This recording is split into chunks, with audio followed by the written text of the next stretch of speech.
Magandang araw po, welcome back sa Alberto Katoliko.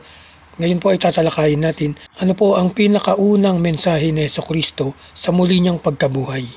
Sa paanong paraan po ipinahayag ni Jesucristo ang kanyang mensahe matapos niyang mabuhay mula sa kamatayan dahil sa pagkakapako niya po sa krus.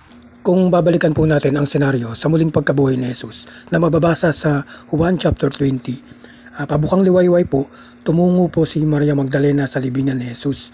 At naratnan po niya na ang malaking batong nakatakip dito ay naalis na po. So open po yung libingan ni Jesus.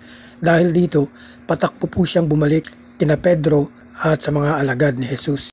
At ang sabi ni Maria Magdalena, kinuha nila ang Panginoon mula sa libingan at hindi namin alam kung saan siya inilagay. Agad namang tumakbo si Pedro papunta sa libingan kasama ang isang alagad. Subalit naunahan si Pedro nung isa. Yumuko ito at sumilip sa loob ng libingan, ngunit hindi pa pumasok. Bilang paggalang po yan kasi kinikilala nilang leader si Pedro. So hinintay po na itong isang alagad si Pedro na siyang maunang pumasok sa libingan ni Jesus. To be more specific, babasahin ko po ang talata 1 chapter 20 verse 6 to 7. Nang dumating si Simon Pedro, tuloy-tuloy itong pumasok sa libingan at nakita nito ang telang lino at ang panyong ibinalot sa ulo ni Jesus. Ang panyo ay hindi kasama ng mga telang lino, kundi hiwalay na nakatiklop sa isang tabi. So pumasok na rin po yung isang alagad at naniwala po sila na wala nga po doon ang katawan ni Jesus. Kung i-analyze po natin at uunawain ng mabuti ang tagpong ito, na andun na po ang mensahe ni Jesus. Ang naabutan po ni Pedro at ng alagad sa loob ng libingan ni Jesus, nakita po nila yung panyong ibinalot sa ulo ni Jesus ay nakatiklop ng maayos at nakahiwalay po, nasa isang tabi. Ito po ay isang mensahe ayon sa kultura at tradisyon ng mga Hudyo. Nangangahulugan po ito na hindi pa ako tapos, ako ay magbabalik.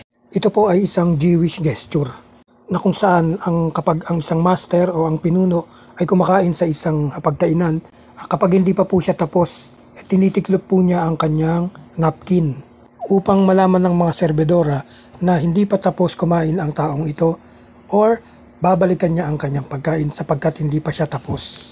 Dahil sa oras na tapos na po ang kumakain, iwawagayway po nito ang napkin or ikakarampol po sa isang tabi. Ibig sabihin tapos na pong kumain at pwede nang iligpit ang hapagkainan. So ang unang mensahe po ni Jesus sa muli niyang pagkabuhay, hindi pa siya tapos at siya po ay magbabalik. Ipinarating niya ito sa pamamagitan ng Jewish tradition or Jewish gesture. At sinusuportahan po ito ng napakaraming talata na mababasa natin sa Biblia tungkol sa pagbabalik ni Jesus. Maraming salamat po at huwag niyo pong kalimutan i-click ang like, share and subscribe button at muli be the Eucharist to others. Maraming salamat po and God bless. Sa ngalan ng Ama, ng Anak at ng Espiritu Santo. Amen.